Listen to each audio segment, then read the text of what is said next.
ali escrita no Evangelho, Lucas capítulo 24.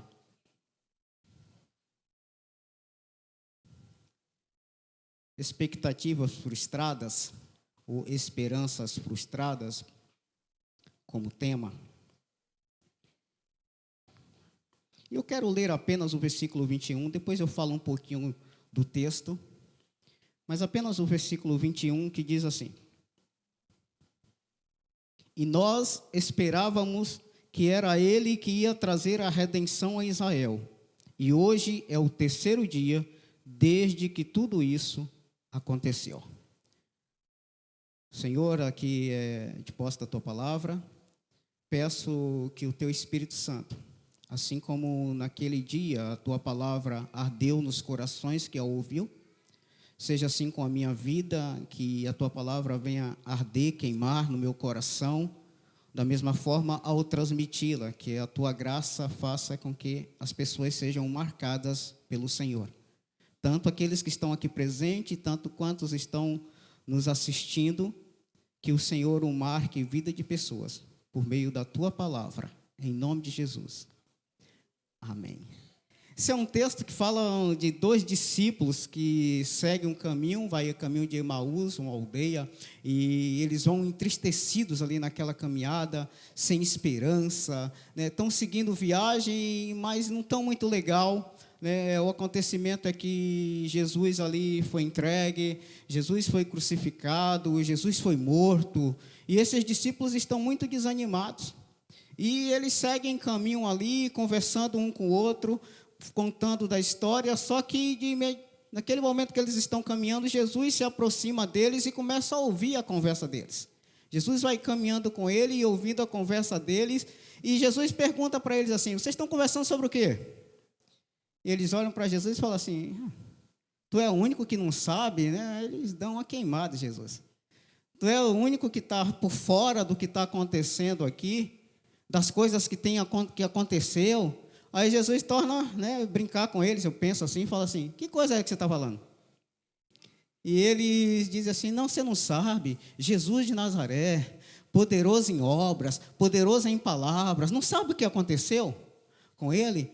E ele desenvolve a sua fala com Jesus, falando assim: mas você não sabe disso, e nós tínhamos uma esperança. Nós esperávamos que ele fosse aquele que vinha trazer uma saída, a redenção de Israel. E hoje é o terceiro dia, e aquilo que a gente esperava se foi. Aquilo que a gente acreditava não funcionou como a gente acreditava. E a gente está aqui, seguindo o caminho, seguindo a viagem, mas a gente está aqui entristecido.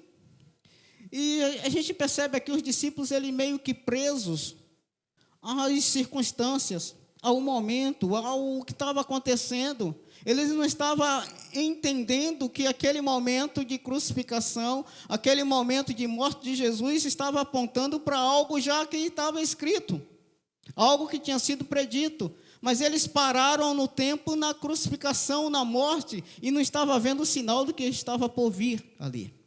Mas eles pararam nos acontecimentos também, deixando de olhar para Jesus. É tanto que você observa no texto que eles não estavam vendo Jesus, estavam com os olhos fechados, eles não viam Jesus, mas ao ponto deles tirarem os olhos de Jesus e das Escrituras e da palavra. E isso está acontecendo com muita gente. E isto acontece talvez com pessoas aqui nessa noite. Isto já aconteceu com pessoas aqui nessa noite. Isso acontece comigo às vezes. Isto já aconteceu comigo às vezes, de a gente ter, depois de ter experimentado o sobrenatural de Deus, ter andado com Jesus, ter visto coisas acontecerem, ainda que tenham expressados assim como eles, né, que Jesus era um profeta poderoso, diante de um momento que não estão nos nossos planos. Diante de uma circunstância que aconteceu aquilo que eu não esperava que acontecesse, aconteceu, ou aquilo que eu esperava que acontecesse, não aconteceu. Desespero. E olhamos e contamos os dias e falamos: já passaram tantos dias? Ou seja, já passaram-se o tempo daquelas coisas acontecerem. O tempo já passou. Já era para ter acontecido e não aconteceu. E aí é como esses discípulos estavam caminhando, cabisbaixo. É como eu e você, às vezes, esperávamos que dessem muito e deu pouco ou não deu nada. Esperávamos de uma forma e veio de outra. Esperava que fosse algo simples. Você está aqui e você esperava que fosse algo simples para casar. Quando você chegasse na videira, você esperava que fosse algo simples para batizar. Você esperava que fosse algo simples para congregar. Mas, e eu digo para você que estas coisas elas não podem ser de forma simples, porque não são coisas simples. Então, elas não podem acontecer de forma simples, e porque a gente esperava que as coisas acontecessem, não é nem de forma simples, é a nossa maneira. Então, quando eu esperava, o que é que acontece? A gente se sente meio que, aquilo que eu esperava, meio que frustrado, né? Esperava que quando chegasse na videira, todo mundo ia me amar. E já passaram alguns dias e as pessoas não ligam muito para mim. Então, eu estou meio que frustrado, né? Eu esperava que as pessoas elogiassem minhas pregações. Dá um like lá para mim. Ó. Eu esperava que as pessoas falassem alguma coisa. Eu já vivi isso que eu estou falando, são coisas que eu já vivi. Eu esperava que as pessoas citassem alguma coisa a respeito, que as pessoas falassem, que elogiassem, até o dia que eu entendi que não é sobre mim, é sobre Ele. Eu não tenho que esperar nada. Mas a gente vai vivendo assim e vai terminando ficando meio que frustrado com a vida, né? Esperava que o cônjuge melhorasse quando começasse a ler a Bíblia. Mas ainda não aconteceu, já se passaram alguns dias. Eu esperava que meus filhos, minha família servisse a Deus depois daquela palavra, mas ainda não aconteceu. Eu esperava, mas ainda não aconteceu. Eu esperava mudança em minha vida, mas ainda não aconteceu. Vou e volto e a coisa está ainda meio que perdida. Qual a sua reação quando estas coisas que você espera não acontecem? Como eu me posiciono diante dessas coisas? Os discípulos do texto, eles experimentam uma mudança extraordinária neste momento de conflitos que estavam enfrentando. Quando as expectativas tinham sido frustradas. E aparece aqui no texto, eu tirei 3 fases que aconteceu um processo em 3 chamados importantes que Jesus com ele desenvolve ali na caminhada com esses discípulos. O versículo 25 ao 27 do texto de Lucas, capítulo 24, diz assim: E ele lhes disse: Como vocês custam a entender e como demoram a crer em tudo que os profetas falaram. Não devia o Cristo sofrer estas coisas para entrar na sua glória? E começando por Moisés e todos os profetas, explicou-lhes o que constava a respeito dele em todas as Escrituras, é sempre sobre ele. Explicou. Então, Jesus está fazendo um chamado aqui, para mim e para você, assim como fez para aqueles discípulos naquela época, chamado para observar a palavra. Olha aqui, chamando para observar. Os discípulos estavam com o coração desalinhado da palavra de Deus, e Jesus chama para um alinhamento entre os discípulos e a palavra. Estavam vivendo, estavam seguindo um caminho, estavam quase que fugindo, porque faltava alinhamento com a palavra de Deus. E a gente às vezes pensa em algumas coisas. Vivemos um momento no nosso país que as discussões eram se é A, B ou C, é bom ou é ruim, mas a questão não era A, B ou C era ruim, e nunca vai ser. A questão é o alinhamento com a palavra. É como estão as coisas de A, B ou C alinhadas com a palavra, alinhadas com princípios que eu creio e que você crê. Então, como estão? Porque a própria palavra, quando falta alinhamento, ela diz: quem comigo não ajunta, espalha. Quem não é por mim, é contra mim. E está falando quem não é pela palavra, quem não é por ele. Então, são princípios para mim e para você que precisamos ser chamados em decisões importantes da nossa vida a observar o que diz a palavra, tirando A, B ou C do foco da nossa vista, mas pegar a palavra e colocar. Aí as nossas decisões, ela tem embasamento, ela tem o aval, ela tem, sim, a paz no coração por causa disso. E Jesus, quando está chamando eles para observar a palavra, Jesus, ele cita Lucas capítulo 9, o versículo 22. Você pode voltar um pouquinho na sua Bíblia? É como se Jesus estava dizendo assim: eu já tinha conversado com vocês esses negócios, eu não sei porquê.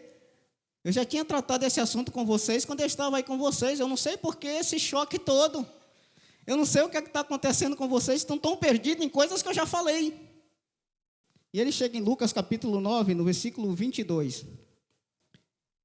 E disse: é necessário que o Filho do Homem sofra muitas coisas e seja rejeitado pelos líderes religiosos, pelos chefes dos sacerdotes e pelos mestres da lei. Seja morto. Parece que eles só leram até aí. Parece que só ouviram até aí. Parece um pouco com a gente, não? A gente só ouve uma parte. E aí criamos as expectativas não com base no que foi dito, mas com base no que eu acredito, com base no que eu vivo. Só que ele diz assim: e ressuscite no terceiro dia. E o questionamento deles é que já se passaram 3 dias. E Jesus já tinha conversado isso com eles antes. Então Jesus traz aqui, e quando essa conversa é quando Jesus está querendo assim saber deles, o que é que você, quem eu sou? A questão de Jesus está querendo assim, entre os discípulos, qual a identidade de Jesus para os discípulos? E está falando dos acontecimentos futuros sobre a vida dele. E no texto de Lucas capítulo 24, é quando as mulheres, Jesus aparece no meio das mulheres, depois da ressurreição, e as mulheres ficam amedrontadas ali, mas lembram da palavra de Jesus. Vem o medo, vem o pânico, mas o texto diz que elas lembraram da palavra de Jesus, essa palavra, esse texto que eu li. E lembraram que Jesus disse, né, seja crucificado e ressuscite no terceiro dia. O verso 8 de Lucas 24 diz: então se lembraram da palavra de Jesus. A palavra veio à mente, lembrou. Os discípulos foram levados pelos sentimentos, que mesmo diante dos testemunhos das mulheres, as mulheres foram, viram, testemunharam. Pedro levantou-se, foi e viu, testemunhou. Tinha dito: os discípulos vão embora entristecidos.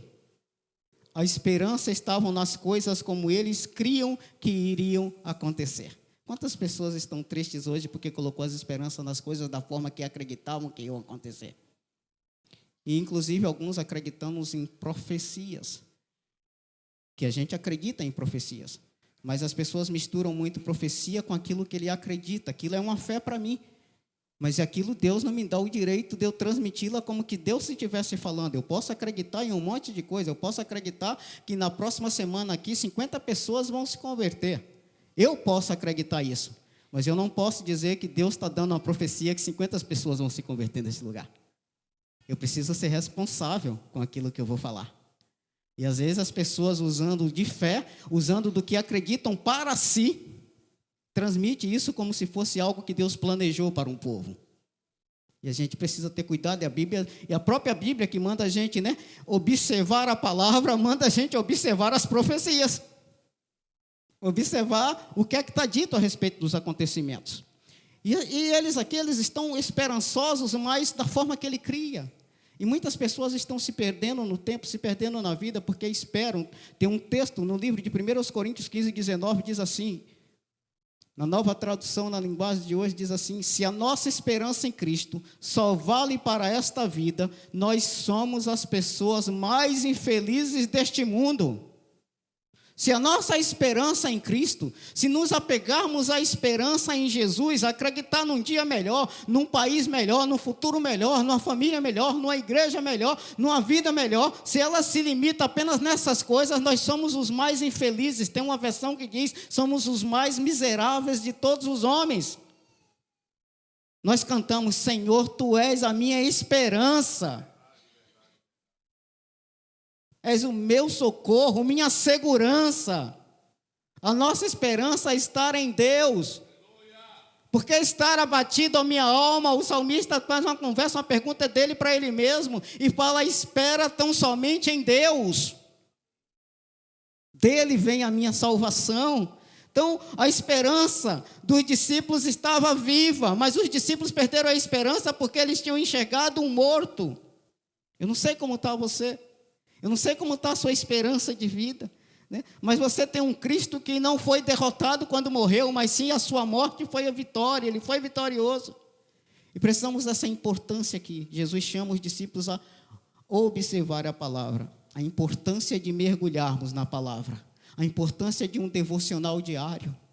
A importância de levantar de manhã e ler a palavra de Deus, e fazer um devocional, e escutar Deus falar, e sair com o coração cheio de Deus. A importância de participar de uma conexão, de compartilharmos sobre Jesus, de compartilharmos vida. A importância de frequentar as macros. Inclusive, nós temos tido semanas extraordinárias, padrão de pensamentos. Bem possível que o pastor Niles vá dar continuidade na próxima quinta-feira sobre o mesmo tema, um tema que tem revolucionado pessoas, revolucionado vidas, um tema que tem mexido com o meu coração, um tema que tem dado alerta, né, aos pensamentos intrusivos, né, que foi dito aqui. Eu nunca tinha ouvido falar nesse negócio.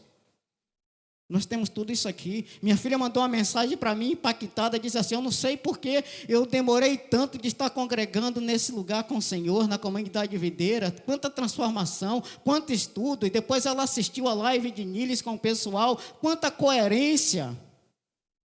Então, a importância, vamos observar a palavra, nós somos chamados para isso, e os discípulos são chamados para isso. Uma outra fase desse caminhar dos discípulos está contido no versículo 28 ao 30, que diz assim: ao se aproximarem do povoado para o qual estavam indo, Jesus fez como quem ia mais adiante, mas eles insistiram muito com ele: fique conosco, pois a noite já vem, o dia já está quase findando. Então ele entrou para ficar com eles. Quando estava à mesa com eles, tomou o pão, deu graças, partiu e deu a eles. Olha que coisa interessante. Eles são chamados agora para a comunhão com Jesus. Sentar à mesa com eles, comer o pão. Primeiro Jesus revelou as Escrituras e depois abriu-lhe os olhos. Eles estavam lendo, Jesus estava falando, mas os olhos ainda estavam fechados. Jesus traz para o aspecto da comunhão. Os discípulos tinham as evidências do túmulo aberto. Ele tinha as evidências dos anjos. Eles tinham as palavras dos testemunhos das mulheres de Pedro. Eles tinham as evidências das Escrituras ditas pelo próprio Jesus. Só que agora eles tinham uma experiência pessoal com Jesus, sentar na mesa, relacionar-se, comer juntos, partir do pão, certo? A palavra levou os discípulos a viver o partir do pão. Ou seja, Jesus não estava mais apenas vivo. Jesus não era algo apenas que existia, mas Jesus agora era uma realidade, estava ali com eles, partiu o pão e deu a eles. Eu lembro-me de um momento na história da minha vida, assentado à mesa comendo codornas. Eu, o pastor Niles e o pastor Rafael. E esse processo de comunhão, eu estava ali abrindo realidade de vida que estava vivendo, e aquele dia me tirou de uma prisão com agiotas. Tudo começou ali, Niles, naquela conversa, sentado, comendo codorna. Só que eu esperava que eles fossem me dar uma surra. Só que eu esperava que eles fossem me dar uma bronca. Só que, assim como muitas pessoas aqui, às vezes ficam se segurando, não, porque vai me dar uma bronca, vai não sei o quê, e não sei o quê. Expectativas erradas, malignas, diabólicas. E no momento que estávamos ali sentados, veio luz em toda a história da minha vida, a qual até hoje ilumina os caminhos. Veio palavra, veio acolhimento, veio direção, o partir do pão, o sentar à mesa, certo? Em um devocional, eu não sei se foi este que Nili citou aqui recentemente numa pregação de Oswaldo Chambres, que fala do pão partido e vinho derramado. Eu lendo, aí eu fui ver e vi esse texto, ele explicando o significado do partir do pão. E ele diz: quando somos moldados pelo Senhor, temos vida, praticamos e compartilhamos o seu grandioso amor com o nosso próximo, quando celebramos as boas novas com ele. O pão partido, Jesus está ali mostrando: olha o que eu estou fazendo, eu estou partindo o pão com vocês, eu estou sentado à mesa. Deus é um Deus relacional. E Deus está mostrando para aqueles discípulos, para mim e para você, que nós somos seres relacionais, relacionados uns com os outros, servir uns aos outros, amai-vos uns aos outros, chorai uns pelos outros, orai uns pelos outros. Nós somos chamados à comunhão, a viver em comunhão, porque sem comunhão não haverá revelação da pessoa de Jesus. Jesus se revela entre as pessoas e nas pessoas. Jesus se revela entre as pessoas e nas pessoas. Onde estiverem reunidos 2 ou 3 em meu nome, ali eu estou. Jesus está no meio das pessoas. Mas Jesus diz, aquele que fizer a um destes pequeninos irmãos, a mim o fizeste. Jesus está nas pessoas. É onde Jesus se revela nas nossas relações. Na minha conversa com Niles e com Rafael, eu esperava que a coisa, sei lá, eu fui conversar sem esperança, sem acreditar em nada, sem ver uma saída, e recebi direção, vida e luz que conduz a minha vida até hoje. Você pode estar aqui evitando relacionar-se com a sua liderança. Barreiras. Mesmo com os irmãos da sua conexão, você pode inclusive estar usando alguma máscara para estar andando com eles, por expectativas negativas e erradas, assim como eu andei um bom tempo na minha caminhada. E às vezes é a respeito não da pessoa, mas a respeito de você mesmo. Pode estar faltando sinceridade, né? E por isto prefere viver se escondendo na parte do tudo bem, quando nada vai bem. Entenda, Jesus chama a mim e a você para a comunhão, para ter relacionamentos. E por último, a terceira fase é chamando para falar sobre Jesus. As expectativas estavam frustradas e Jesus precisa chamar para observar a palavra, precisam chamar para a comunhão e agora chamar para falar de Jesus. Não é sobre nós, é sobre Ele. Toda a história. Não é sobre a minha história, ainda que eu conte a minha história, mas é sobre Jesus na minha história. Não é sobre o que eu fiz ou o que eu vou fazer, mas é sobre o que Jesus vai fazer através de mim. Não é sobre mim, não é sobre nós, é tudo sobre Ele, é tudo sobre Jesus. Jesus foi reconhecido pelos discípulos quando partia o pão, querido. Isso não estava apontando nem de ceia, estava falando mais de uma refeição, sentar à mesa, servir ao outro, relacionar-se com pessoas. Jesus é o pão que desceu dos céus. Jesus é o pão da vida. Jesus é o pão partido que foi dado, que foi entregue, né? Quando Cleopas e o outro discípulo estavam contando o ocorrido, quando eles estavam falando a respeito do ocorrido, das coisas, quando eles estão apenas citando as coisas, Jesus entra na casa. Jesus chega. Estão falando, o foco principal é Jesus. A palavra que estão dando é Jesus. Eles estão contando e diz que Jesus chega na casa, que Jesus entra na casa onde eles estão assentados e fala, paz seja com vocês. Aleluia. Paz seja convosco. Louvado seja o nome dele. Aleluia. E os discípulos ali, enquanto falava sobre isso, o próprio Jesus apresentou-se entre eles e lhe disse, paz seja com vocês. E eles ficam assustados. Eles ficam atemorizados. Eles ficam sem saber o que fazer. E Jesus fala assim, no versículo 37, porque vocês estão perturbados e porque se levantam dúvidas no coração de vocês. Vejam as minhas mãos, os meus pés, sou eu mesmo, toquem-me, vejam, um espírito não tem carne nem ossos, como vocês estão vendo que eu tenho. E tendo dito isto, diz que Jesus mostrou-lhe as mãos e os pés. E por não crerem ainda, tão cheios estavam de alegria e de espanto, ele lhes perguntou, você tem aqui algo para comer? Olha Jesus chamando de novo para o relacionamento. Vamos comer um pouquinho? Vamos conversar um pouco? Vamos nos relacionar um pouquinho? E deram-lhe um pedaço de peixe assado e ele comeu na presença deles. E aí Jesus diz no versículo 44, foi isso que eu lhes falei enquanto ainda estava com vocês. Era necessário que se cumprisse tudo o que a meu respeito está escrito na lei de Moisés, nos profetas e nos salmos. Então lhes abriu um entendimento para que pudessem compreender as Escrituras, ele disse, está escrito, que o Cristo haveria de sofrer e ressuscitar dos mortos no terceiro dia, e que em seu nome seria pregado o arrependimento para perdão de pecados, a todas as nações, começando por Jerusalém. Vocês são testemunha destas coisas, eu lhes envio a promessa de meu Pai, mas fiquem na cidade, até serem revestidos de poder do alto. Jesus está presente na vida e a gente está com os olhos fechados e parece que está faltando sempre algo. E quando a gente não está vendo Jesus, vai estar faltando sempre algo na nossa vida, na nossa casa, na nossa família, na nossa conexão, no nosso ser, vai estar faltando sempre algo. Quando mudamos o foco são apenas nossas histórias, o foco são apenas para nosso mérito, às vezes para nossa glória.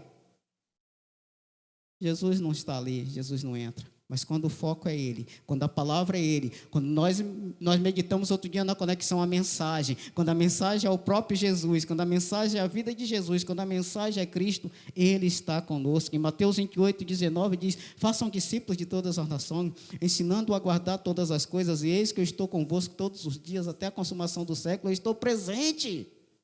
Ele está presente. E Jesus aparece ainda a esses outros discípulos, mostrando sinais, mostrando: olha, eu estou aqui, olha as minhas mãos, olha os meus pés. E sabe o que é que acontece com a história? De pessoas amedrontadas, de pessoas frustradas, de pessoas atemorizadas, de pessoas sem esperança. Sabe o que é que acontece com eles? Sabe o que é que acontece na história deles? Eles são transformados de pessoas frustradas para discípulos abençoados, alegres e perseverantes em servi-los. Diz assim, verso 50, e é onde eu encerro: tendo-os levado até as proximidades de Betânia, Jesus ergueu as mãos e os abençoou. Estando ainda a abençoá-los, ele o deixou e foi elevado ao céu. Então eles o adoraram e voltaram para Jerusalém com grande alegria, e permaneciam constantemente no templo, louvando a Deus. Hoje, eu e você podemos entender que a vida não é conforme o nosso desenho. Os muitos eu esperava que fosse desse jeito. Os muitos que às vezes rejeitam até uma direção de Deus. Naamã vai lá, vai mergulhar no tanque. Eu esperava que ele mandasse um profeta. Ia ficar esperando até hoje. Teve que se submeter ao que Deus estabeleceu para que fosse, mas nós criamos ainda como as coisas vão acontecer. Dias passados, na conexão, falamos de uma situação lá de perdão e começamos a conversar, e lá algumas pessoas declararam algumas situações familiares muito terríveis, muita dificuldade. E ali naquele momento eu falei assim: vocês que falaram isso, vem aqui à frente. Vem aqui, a gente vai orar por vocês, nesse ciclo aqui, a gente vai colocar as mãos. Não se assuste, não, eu faço esses negócios mesmo. E aí a gente começou a orar pelas pessoas lá. 2 vieram e um disse: não, eu vou ficar daqui mesmo. Inclusive a gente fala assim: não, mas se você não quiser, você fica à vontade, certo? Você não precisa vir, não. A pessoa diz: já que não precisa vir, eu não vou. Pronto, tudo bem. No dia seguinte, uma das pessoas, está inclusive aqui presente, chegou para mim, eu sentado ali, e falou: você não sabe o que aconteceu. Eu, minha família toda, eu tinha um problema de relacionamento com os meus pais. Todos nós ligamos para os nossos pais. Para o nosso pai. No dia seguinte, Deus agiu. Não é sobre o Wellington, não é sobre nós, é sobre Jesus. É sobre a palavra. E um cumprimento da palavra, Deus confirma. É dentro da palavra, é dentro do que está escrito. Então não é o que eu esperava, mas é o que Deus já determinou que acontecesse. Hoje você pode sair do seu lugar nessa noite. Convido você a se colocar de pé. Hoje você pode sair da posição de frustração para a posição de abençoado, alegre e perseverante em servir a Deus. Hoje muitas histórias podem ser mudadas, assim como a minha e de muitas pessoas aqui nesse lugar.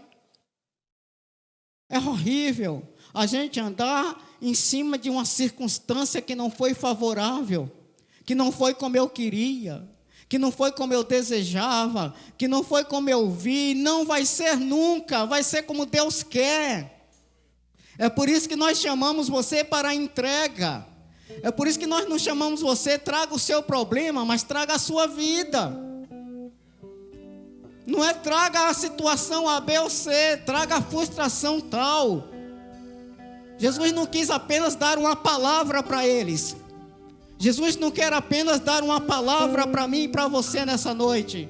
O propósito de Jesus não é só deixar na palavra, mas é trazer você para andar com Ele, para ter comunhão com Ele e para levar Ele em todos os cantos da terra, em Jerusalém, Samaria, até os confins da terra. Eu convido você a sair do seu lugar, a trazer a sua vida para Ele.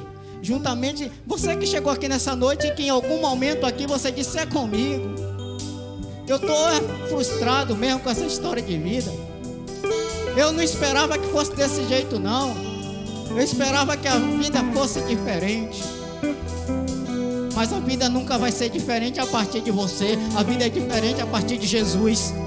A vida nunca vai ser diferente a partir de mim. A vida é diferente a partir de Jesus. Eu esperava que naquela oração eu fosse curado. Sim, tem 3 dias, tem 3 semanas. Mas isso vem a partir de Jesus, não vem a partir de nós. Eu convido você a sair do seu lugar nessa hora.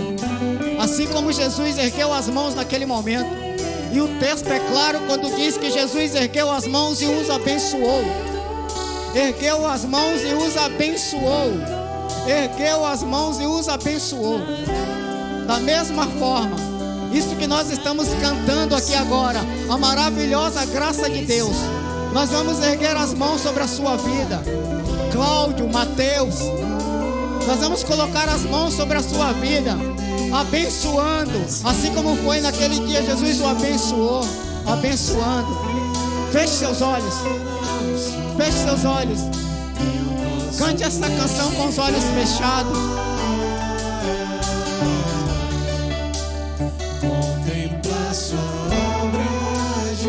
Contemple a obra de amor de Deus.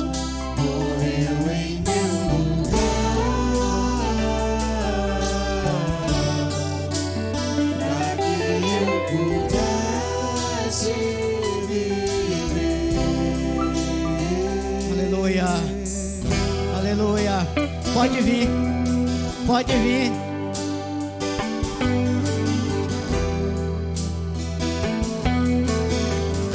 Mesmo com falhas e com fraquezas.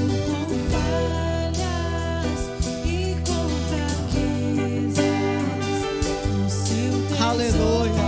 É o teu Espírito.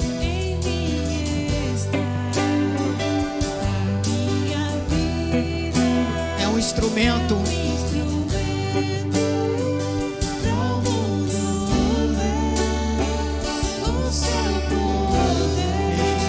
Maravilhosa graça de Deus, cante isso, cante isso. Graça de Deus que salva um pecador.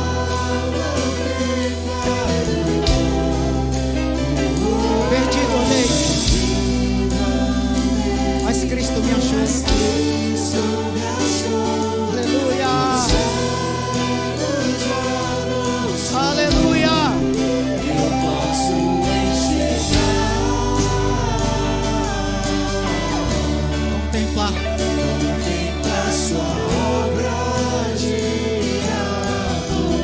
Morreu em meu lugar.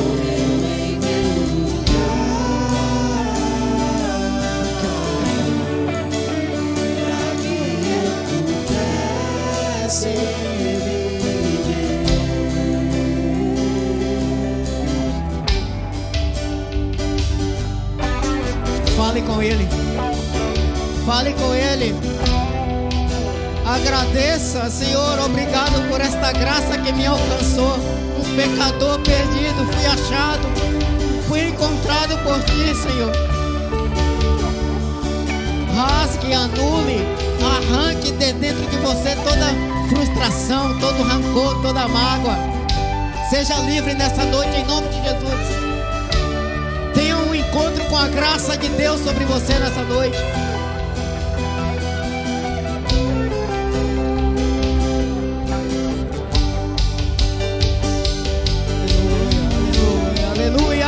Aleluia, louvado seja o teu nome, Jesus. Maravilhosa graça do Senhor. Maravilhosa graça de Deus, aleluia, que salva o pecador.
aqui estão estes, Senhor, os quais já foram colocadas as mãos sobre eles. Já foi lançada a tua palavra sobre eles. E assim como naquele dia, Senhor, ardeu aqueles corações, que o queimar proveniente da tua palavra pelo teu Espírito Santo venha acender chamas de vida que estavam apagadas, venham trazer restauração, venha levar e conduzir, assim como conduziu aqueles discípulos, conduzir a vida destes que aqui vieram à frente, Senhor.